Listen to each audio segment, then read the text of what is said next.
Good afternoon, everybody. Thank you for attending our discussion today. We'll be presenting our topic about assessment and intervention for cancer-related cognitive impairment. To review disclosures, I am a clinical neuropsychologist participating in several Juno Therapeutics clinical trials, but there are no relevant financial relationships. And Sherry Height and Kayla have no disclosures to make. So let's begin. According to the most recent data available from the American Cancer Society in 2014, January of 2014, there were approximately 14.5 million cancer survivors in the United States. And that number is expected to grow to almost 19 million by 2024.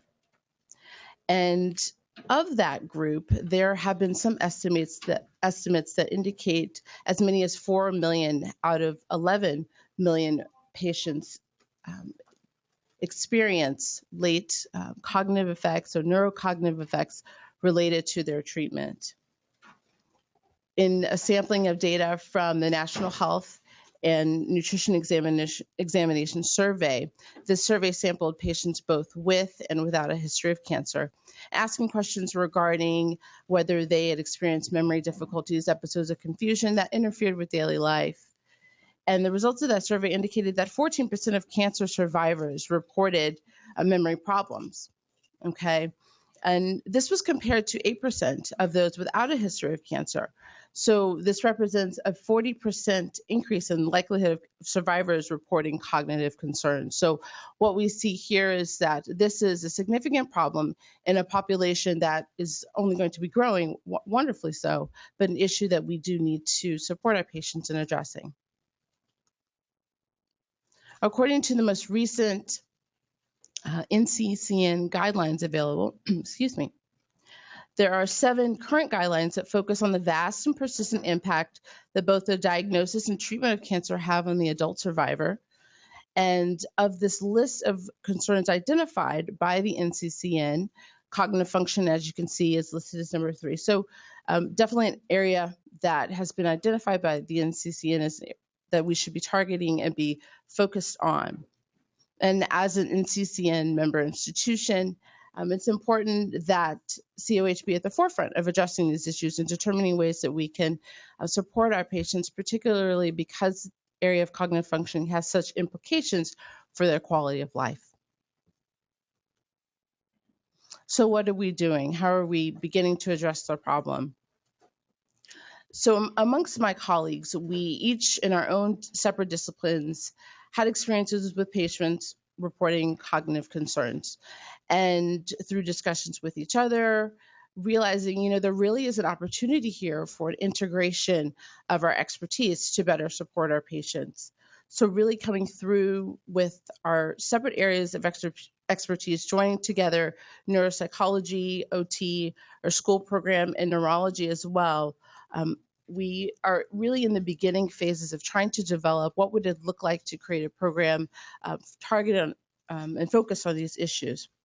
In addition, in-house research from our occupational therapy department, which Sherry will be discussing shortly, really supported the need for such a program. And so we're looking really at this beginning stages of how to overlap our services, where can we provide this targeted help for our patients who present with these specific concerns. So what are the goals of our program? First, to increase the awareness about cancer-related cognitive impairment among our colleagues and patients, and then also to provide integrated services that allow for comprehensive assessment and management of these issues. So I want to introduce my discipline of neuropsychology. Some of you may be familiar with it, some of you may not, and really talk about the role that I would play and the role I do play in supporting our patients with cognitive concerns. Over the next several slides, I'd like to address the questions of what does neuropsychological assessment specifically offer to address cognitive impairment, and then what interventions does neuropsychological assessment provide to support patients with this cancer-related cognitive impairment.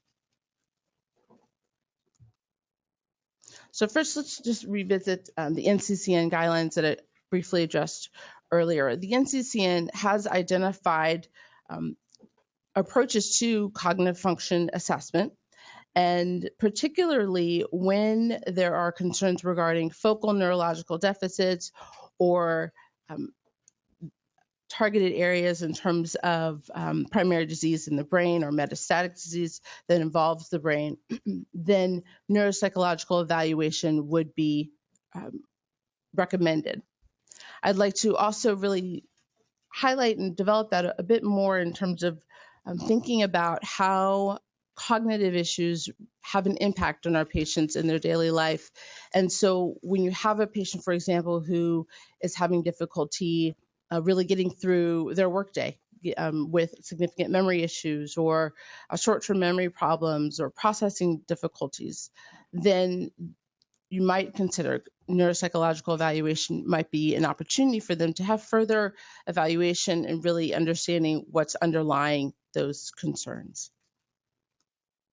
The NCCN has also identified neuropsychological evaluation recommendations in addition to occupational therapy, really as a first-line intervention for cognitive function concerns in survivors. So what is neuropsychology? Sort of simply put, neurology, psychology. My specialization is clinical psychology with additional training in neurology. So that really is the basis for the discipline. And just to give a little background, it's one of the neurosciences that has become an area of specialization in the field of psychology over the past 40 years. And really, neuropsychology attempts to answer questions about the relationship between brain and behavior. So what changes in brain states, how did those changes in brain states really affect our human behavior? How do we explain our behavior related to the medical context of cognitive functioning or neurological changes? Here at City of Hope, as a neuropsychologist, and we work with patients who have lesions or different medical changes can be related to trauma, chemical changes, viruses, disease, for example, and really thinking about how do we evaluate those cognitive functions, those cognitive issues. And really, neuropsychology provides standardized assessment or evaluation of cognitive function. That's really at the core of the discipline, and providing a picture of what is really happening. Sometimes there's things that are a little bit difficult to grasp. Patients may realize it in everyday life, but having a difficulty understanding a tangible way of understanding what's happening, what their experience, what's underlying their experiences. So as part of my role, I do provide this in-depth cognitive and psychological assessments. And just to give you an idea of some of the referral questions, some of the types of questions that I receive as part of my clinical work, often patients complaining of memory difficulty, right? So that's probably one of the number one referral questions that I do receive. And again, memory difficulty that is really impairing a patient's daily life. So really becoming something that is tripping them up in completing daily goals or communicating with their family. And so this is when it might become an issue that's brought to my attention. In addition, for example, so parents or caregivers reporting that the patient's having difficulty learning, retaining information. So for example, in a pediatric setting, the child may be having declining grades or different changes that parents are just like, what's happening? How do we explain this? That sometimes will elicit a referral to my service as well. And then patients report sometimes difficulty focusing, difficulties with attention, distractibility. That was not necessarily characteristic of them prior to treatment, something that's new. And that's often also one of the important clinical identifiers, really, to notice, this is something that was before, or really this is something that's new and it seems to be taking a turn, or is there some sort of qualitative change in your ability to function? So these types of questions that patients have, again, would be part of a reason that you might want to involve neuropsychology or have a neuropsychological evaluation conducted. So it's important to consider this evaluation really is done within the context of medical treatment, medical diagnosis. So understanding the patient's diagnosis of cancer or, for example, and then really thinking about how the factors of treatment or even their medical history actually really integrate with their current presentation. These services, so I do provide neuropsychological evaluation in this program, actually overall will be available, and the way we're conceptualizing this, it's really across the lifespan. So pediatric and adolescent evaluations, as well as adult and geriatric patients. Really, referral questions across the lifespan are important to address in considering these cognitive concerns.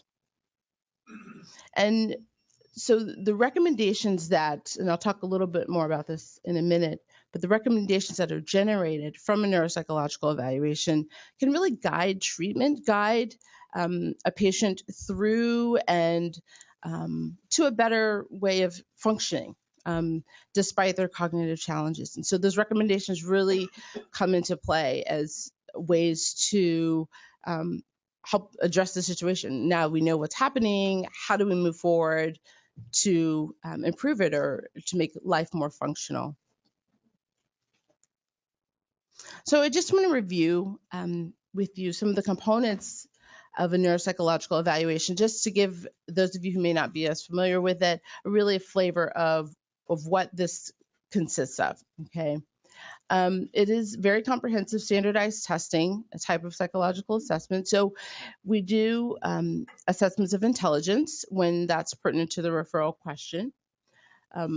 Language as well. So patients presenting with an aphasia or issues related to expressive or receptive language, those are part of an evaluation. Nonverbal skills, so specifically related to spatial reasoning, visual spatial skills as pertinent. Memory, again, sort of like I touched on before, as being one of the primary referral concerns. Attention and concentration. So this, again, actually is quite often patients may say, I'm really distractible. This is not the way I used to be. I can't focus. I can't seem to complete a goal.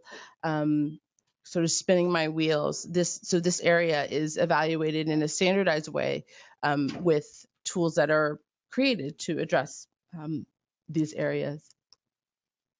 Processing speed. So in this context, thinking about how do we evaluate a patient's ability to rapidly think or quickly think and process information? This is also, again, one of the primary areas that patients may identify. My things just don't come to me as quickly as they used to. I'm really, having a hard time putting my thoughts together. Those types of questions can be evaluated in a neuropsychological assessment.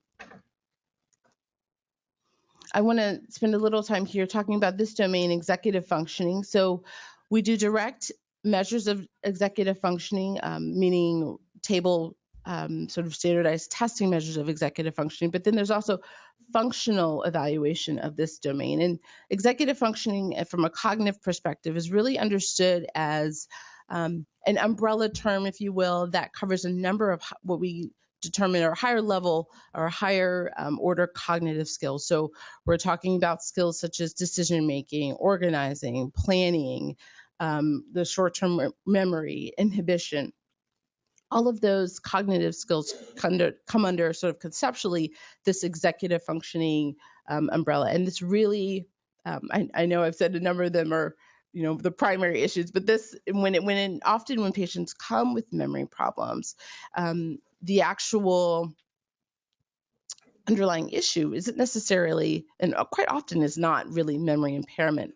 For example, it's actually often working memory or short-term memory problem that comes into that executive functioning issue. So it's really these higher level cognitive skills that we really see patients having difficulty with that really impacts daily functioning on a regular basis. Academic achievement, this is important particularly in our patients who are in school age, trying to adjust, what is happening, the changes that they may be experiencing there.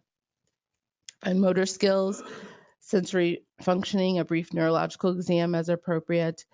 And then psychological functioning, because I am a psychologist, so evaluating levels of emotional distress. What contribution does that have to the patient's cognitive functioning, which we know it can, and to what degree for any given patient. Behavioral issues, and adaptive functioning, standardized measures of adaptive skills. So how is this patient functioning in an independent way in day-to-day life? Is it to a degree in which they should be? And if not, what are those barriers that are getting in the way? So the outcome of the evaluation is a written neuropsychological report that's provided to the referring physician, as well as to any outside providers. The family, the patient does typically get a copy and receive a direct copy of that. This can be particularly helpful in younger patients or pediatric or adult patients who do need documentation, and also for older patients who are in college or graduate programs who need documentation of their cognitive deficits, that need specific supports in order to meet their academic or work goals. And this documentation I found a number of times has really been the only way that they've had this sort of in paper documentation of their difficulties that can be readily communicated and then integrated into their medical record for their use, and then regularly updated as needed and as from a medically necessary perspective. So I find that it really is very helpful for patients. In addition, it provides the team a conceptualization, really of thinking, what are the different factors that are presenting for this patient? What is contributing to these cognitive challenges? Is it truly an underlying memory problem? Are there executive functioning issues? Are there broader issues with emotional distress that are impacting them? And knowing this, having this comprehensive assessment really guides treatment, like I was alluding to earlier. How do we intervene? Where do we intervene? What are the priorities? And what are some things maybe that we can put on the back burner to help this patient really function at their best level? So my recommendations often will include, as necessary, some of these are just some examples here. So incorporating neurology, perhaps, for example, a patient who may come to me with a question of dementia, and whether they perhaps would need a trial of a medication such as Aricept, or again, perhaps psychiatry for example, a patient who has attention issues or distractibility issues and maybe meets the criteria for example, ADHD, and then addressing this issue with psychiatry for medication and potential trial for a psychostimulant as appropriate. Referrals to psychology, my psychology colleagues, for therapeutic interventions specifically related to especially those issues of emotional distress are really at a clinically significant level that require that psychological intervention.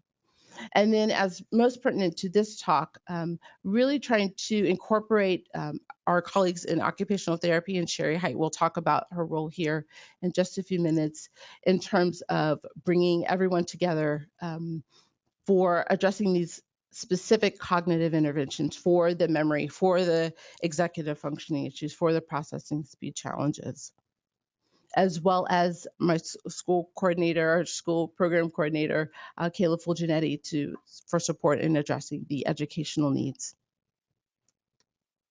So I'm going to introduce, and we're going to interweave this patient throughout our discussion today. This is a case study, Andrew, just really to use this patient as a way for you, as an example, to really show how our services can be connected, what benefit that it can provide to a patient in a comprehensive or broad sense. So the presenting problem for this patient, he was referred from hematology, 25-year-old that was 3 years off treatment for non-Hodgkin's lymphoma.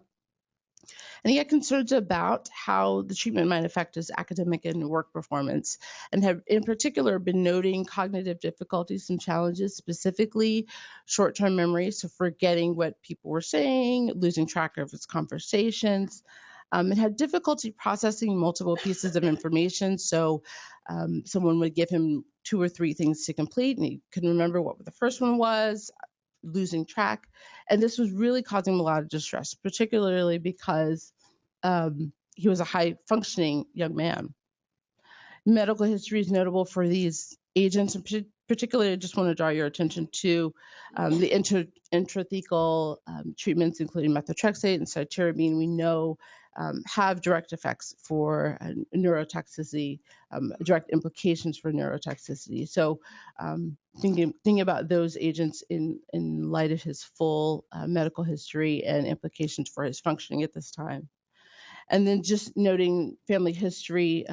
Family history is notable for CML, prostate cancer, Parkinson's disease, as well as some psychiatric issues, obsessive compulsive disorder, and bipolar disorder as well.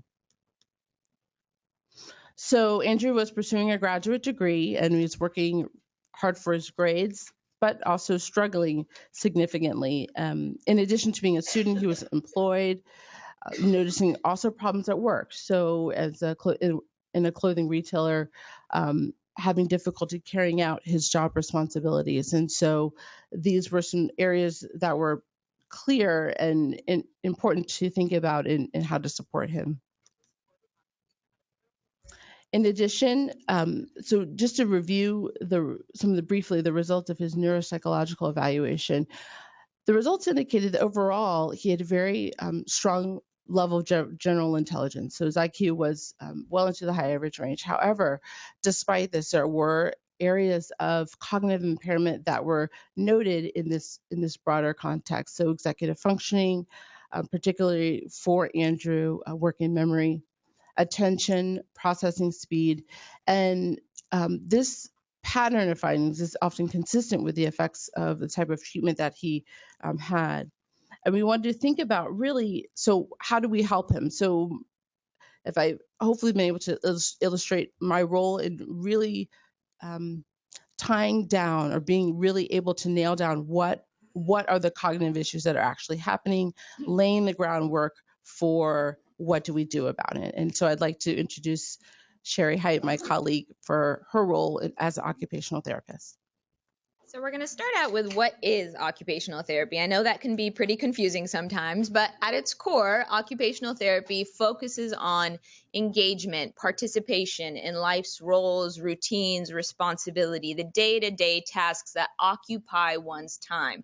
So we focus on quality of life. We look at barriers to engagement and participation. We figure out ways to break down those barriers, figure out ways around them, or ultimately look at them differently. So why is OT called out within the realm of cognitive rehab? Well, if you guys think back to the NCCN guidelines that Dr. Kelly showed you, first-line interventions called for neuropsychology as well as OT. We know that cognitive impairments impact quality of life, that it can affect daily functioning, which can ultimately result in occupational, financial, and social burdens, which unfortunately we see in our population. The other reason why I feel strongly that OTs are really equipped to look at this is because we have a very holistic approach to looking at cognition.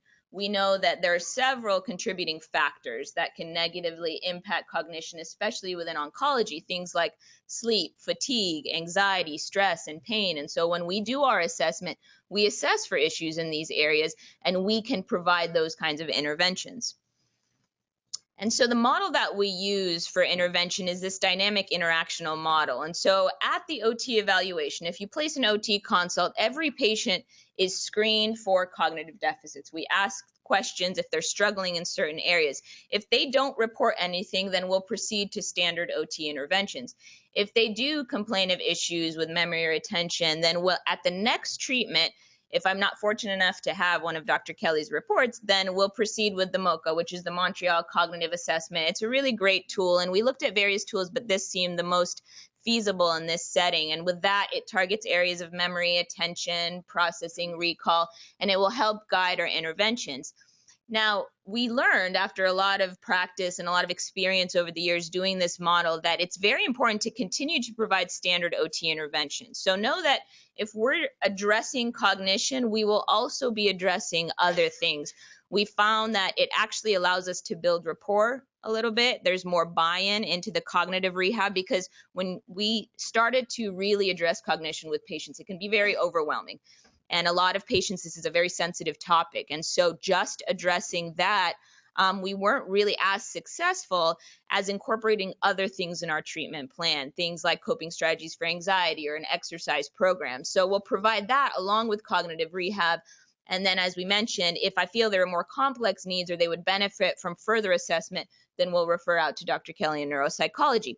So within the cognitive rehab model, we have the patient identify internal and external variables that are impacting cognition. This goes hand in hand with this awareness training model.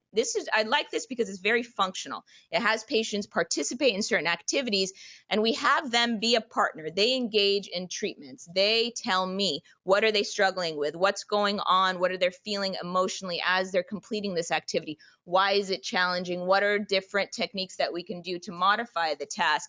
And we chose this model from other cognitive rehab models because within oncology, it's more unique than if we were to use cognitive rehab models, say, in a setting where these patients experienced a stroke or a traumatic brain injury. That traditional cognitive rehab model wasn't as applicable in this setting. And then the core of our interventions lie in the remedial and compensatory strategies that we teach them and how to utilize those strategies. And I'll be giving some examples of these later on. So over the years, it's been a concern of mine how all of the OTs practice within the realm of cognitive rehab. We were all addressing it, but in very different ways, and I didn't really feel like we had solid evidence to support a certain approach for cognitive rehab. And so we did some research. We looked at 22 patients, all going through for an auto transplant between the ages of 18 and 75. Exclusion criteria included a diagnosis of dementia, any neuro-oncology patient, and a history of brain lesion associated with chemo.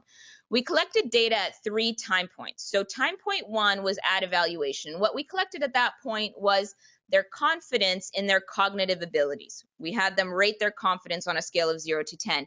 Time point 2 was after 2 to 3 weeks of that intervention, utilizing that model I showed you, or if we were able to catch them at discharge. And at time point 2, we again asked them questions about their confidence in their cognitive abilities, but also were they able to either demonstrate or verbalize the techniques that we taught them during the interventions. And then time point 3 was 1 month post-discharge. At that point, again, we repeated confidence levels, whether or not they were utilizing the techniques that we taught them, and then how often they were utilizing them. And then we also asked them for an overall rating of our whole program and our interventions. So these are the results. There was actually a significant increase in confidence levels from time point 1 to time point 3. So this was well beyond discharge. There was also a high carryover of these techniques. You'll see that all of the patients were able to verbalize techniques for their cognitive deficits. And with the culture right now, which is really pushing teach back and patients really understanding what they need to do upon discharge, this is really important information. And then that 82% continued to use these techniques at home. We saw that the majority of patients were using these either on a daily basis or a weekly basis at home, and that most of the patients rated this either essential or very helpful in their daily routine. Some of the lessons that we learned going through this process, and as we've been implementing this program a little bit more, that the power of just normalizing cognitive decline is pretty incredible. We'll spend, usually the first session, our therapists will spend it just explaining to them the impact of these treatments on cognition, having them understand, yes, this is a thing. I still remember there was a patient, I explained to her, she was struggling with memory, and I explained to her the effects of treatment, and she just burst into tears because she felt like this wasn't a thing, that she was alone in this, that, she didn't feel like anyone explained that chemotherapy could do this. And she started to be more isolated. Her family started to treat her differently. And so, like I said, even if we only have 1 or 2 visits, we'll focus on education, having them understand that, yes, this is a side effect of treatment. the power of self-efficacy and confidence. I showed you with the results that confidence levels went up, but we know what confidence can do. So confidence increases participation and engagement in activities. What we've learned in OT is that the first thing patients do when they experience problems with memory is they stop doing those activities, right? So they stop going to the market, they stop managing the bills, they drop out of school, they quit their job, things like that, which we know that when they're more confident, when they feel that they are able to do something, they're more likely to stay doing those activities, which has an immediate impact on quality of life. We also learned that you cannot have a cognitive rehab program that doesn't include interventions for all those contributing factors we mentioned earlier. So this very all-inclusive approach is really important in our program. And anxiety and trauma is one of the biggest things that we saw over the years in this population. We see that anxiety issues are pretty rampant, but if we didn't address those issues simultaneously in our cognitive rehab program, we wouldn't be as successful. So what you'll find in our treatment plans, you'll see goals tailored to things like memory and attention, but you'll also see goals for teaching them coping strategies for anxiety. Now, I mentioned trauma up here because we deal with a lot of patients that have never received chemotherapy. You know, in my practice particularly, I'm over in the surgery side of things. And so a lot of patients will tell me, well, you know, I'm struggling with memory attention, but I've never had chemo. And in this day and age with patients getting diagnosed earlier, maybe their only treatment is surgery and radiation, yet they still struggle with some of these issues. So educating them on the effect of anxiety, on the effect of surgery. We know things about surgery and inflammation and even hormone therapy and how that can negatively impact cognition, having them get an understanding of that. But what I see is that there's a very short time frame sometimes between diagnosis and surgery, and that can be very traumatic. I see a lot of patients a few months after surgery, and they never really had a chance to process their diagnosis. So understanding that that is a critical piece to this whole thing and referring out to the appropriate providers if they need to. And so some of, like I mentioned earlier, some of the lifestyle changes that we address are sleep hygiene, and we give them a lot of resources on changing their sleep habits and things that they can do with their daily routine to improve sleep. Almost in all of our treatment plans, you'll see energy conservation techniques really tailored to that individual and their activities, coping strategies for anxiety, activity scheduling. It's amazing what you can do to improve energy, to address fatigue, as well as cognition, just by changing how you schedule your activities. Pain management, and we look at work and school modifications in the sense of, let me understand what you have to do at work, what you have to do at school, and how we can compensate for some of these deficits, how we can modify the task, which has been really effective in keeping patients in their job and keeping them in school, which again, we know that returning to these roles, and we did a separate research project in our department looking at quality of life after transplant, and the lowest score of quality of life within that umbrella was role functioning. Not physical functioning, not pain, it was role, returning to these roles. So it's very important that we address these things. So going back to Andrew. So Andrew was referred to me after the assessment with Dr. Kelly, and upon our OT evaluation, I found that more of the specific things that he complained about within these areas. With memory, he complained of managing all of the appointments he had, both here at the hospital, at school, and at home, looking at managing his daily schedule, medication management, and all of his school responsibilities. Within attention deficits, he complained about difficulty focusing in the classroom and completing school assignments, and then he had increased anxiety about his performance and inadequate sleep hygiene due to the anxiety and stress. And so some of the interventions that we provided for him, so compensatory strategies for memory. So managing the calendar on his smartphone. Nowadays, everybody has a smartphone, but I think there are a lot of features that people don't know about. And I think it's a really great feature to have for people complaining of memory deficits. So learning about this Siri, and I know other smartphones have their version of Siri, but really just telling her what to do and how she manages your life is really incredible. So telling her, remind me to take this book at 2 o'clock this day, or set my alarm, or set this appointment for this time. And it's really great because it's a quick and easy feature that you can pull out throughout the day without going back to a computer. So I was showing him different apps for medication management. And I want to point out that this is generally labeled as something we see in the geriatric population. And then within the pediatric population, we assume that the parents are responsible for this, but with the young adults, they still struggle with this. And so there are some great apps for that. I think for him, I recommended the MetaSafe app, but there are a few that I really think are great for patients. And then managing an actual workbook. There's something to be said for something physical to manage your schedule versus something on a smartphone. And so creating a workbook that manages his tasks, his appointments, all of his to-do lists, from a day-to-day basis to a weekly basis to a monthly basis, I find that this actually reduces anxiety because he generally felt overwhelmed of all the things he had to keep track of, but putting it somewhere, physically putting it somewhere kind of relieved that anxiety. And so other things to improve attention, I looked at sensory stimulation, and this is kind of an interesting area because most people feel that when you are dividing your senses over multiple areas, that actually could have a negative impact on attention. But in OT, we find that stimulating some of your senses can actually help you focus better. So you'll see in the classroom, sometimes I'll recommend, there's actually a line called fidgets, and they're little things that you can fidget with. I know some people play with their pens or doodle, but these are things to give that input and actually helps them focus, keeping little snacks at the table or water. You'll see in schools nowadays, they'll actually have therapy balls for children instead of chairs so that they have that input where they're either bouncing or rolling, and it actually helps them channel their attention a little bit better. Alternating between high and low attention tasks. This is actually extremely effective, and it's an easy thing to do. So I'll have the patient tell me all the tasks that they're responsible for, and we'll give them kind of a rating on how much attention each one requires. And then alternating back and forth between the two helps manage attention levels as well. And then optimizing performance, like I mentioned, just through scheduling. So everybody has a different time of day that they're at their peak performance. Some people it's in the morning, some it's at night. So understanding that about him and scheduling things appropriately. We went over some coping strategies for anxiety. For him, I recommended a lot of grounding techniques. I think grounding techniques are really great. It's along the lines of mindfulness as well as deep breathing techniques. These are really easy, quick tools that patients can utilize in their day-to-day activities when anxiety comes on or when it can start to spiral. Also, recommending exercise. He really liked weightlifting and using TheraBand, so I built a home exercise program for him based on some of his blood counts for him to incorporate a few times a week. We looked at sleep hygiene as well, giving him education and recommending specific apps at night.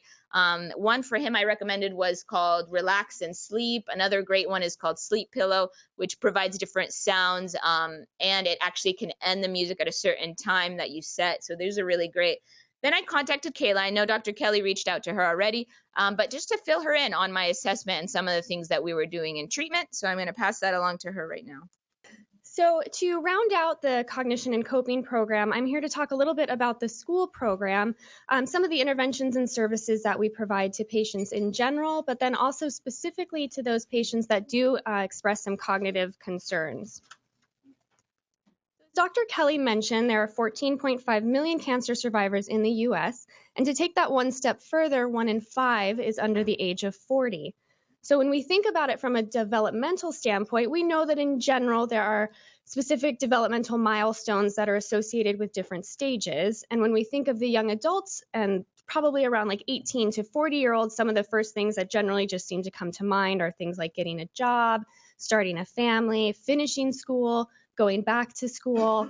And since we know that cancer never really picks a convenient time to come along, the likelihood that some of these patients might be still trying to achieve some of those goals is pretty high.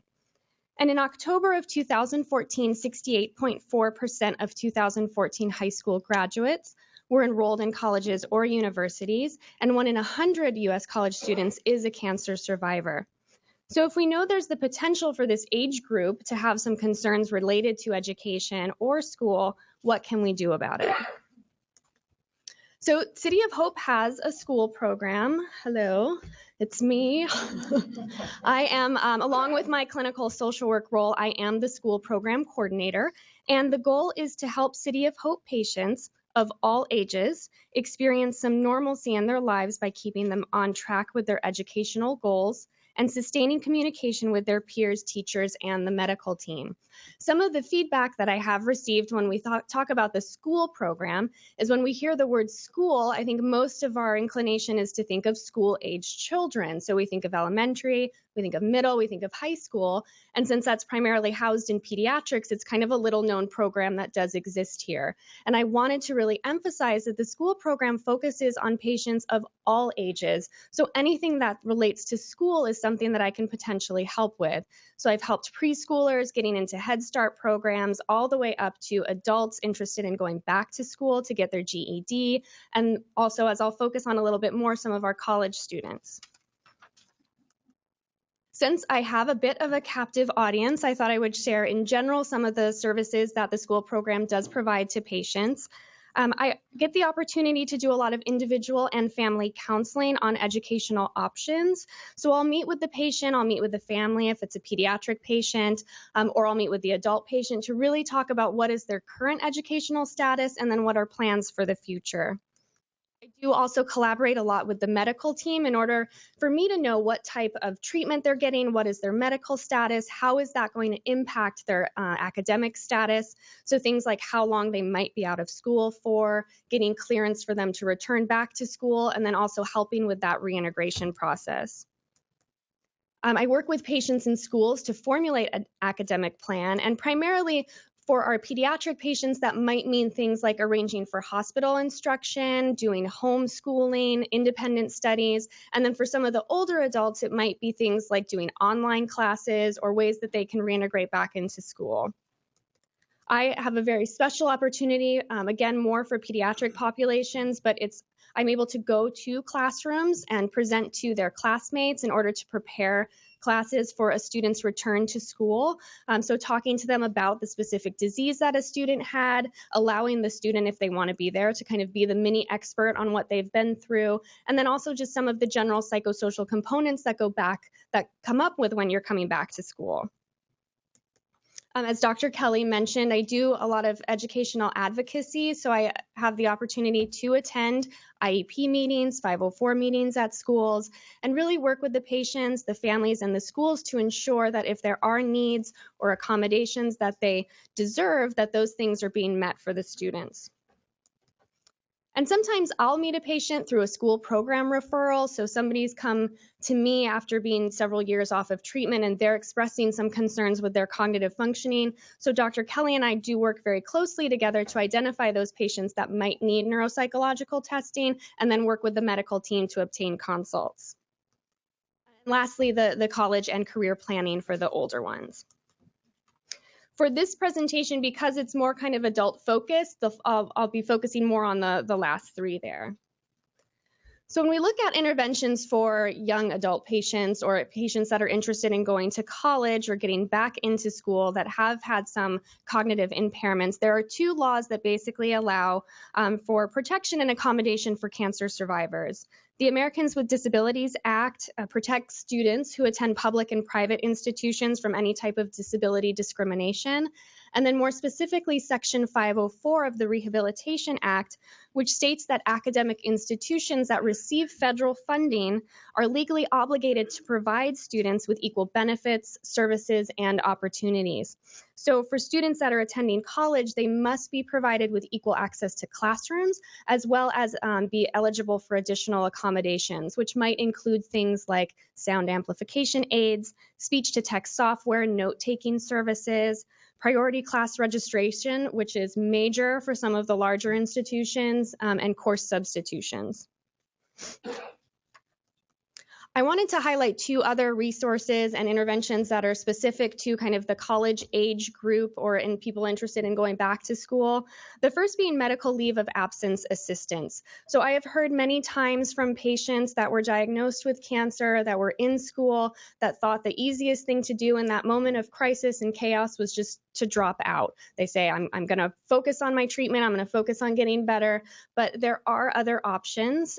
Dropping out could be a good option at that point, but sometimes people do that because they aren't aware that other options do exist. So colleges and universities often have the option of a deferment, so patients can defer school for 1 to 2 semesters, or they can apply for a medical leave of absence depending on the length of treatment that they're going to be receiving. So if I'm involved early with patients, these are things that I can help support them with and that we can try and identify what might be the best fit for them.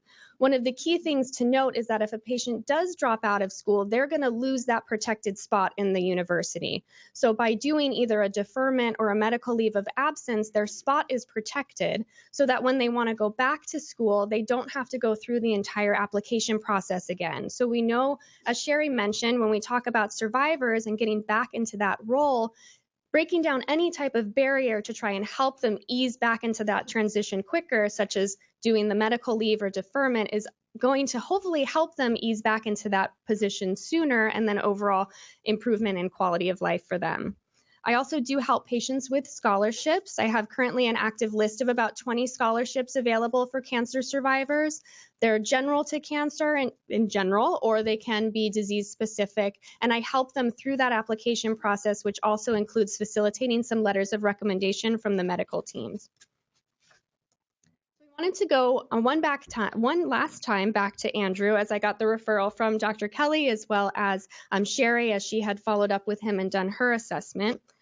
And we know from the neuropsych report that Andrew did have some impairments with attention, processing speed, and executive functioning. And some of the recommendations included having a class note taker and getting extra time during in-class assignments and exams.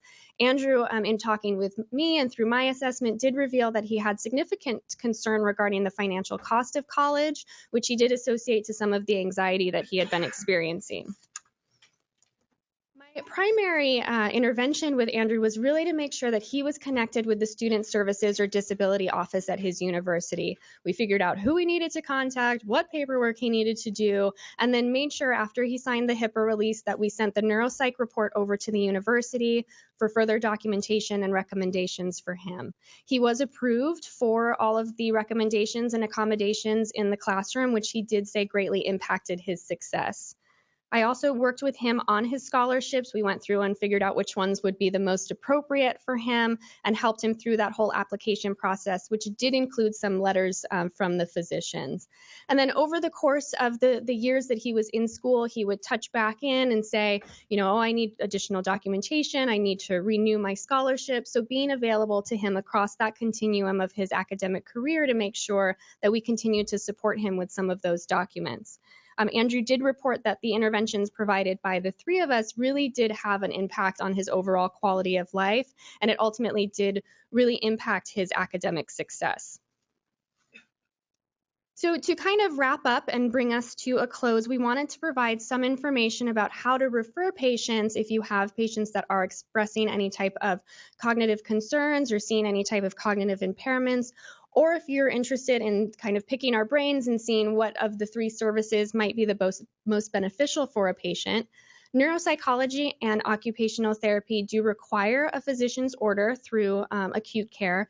The school program does not require a physician's order, but there is a consult available in CIS that anybody could put in.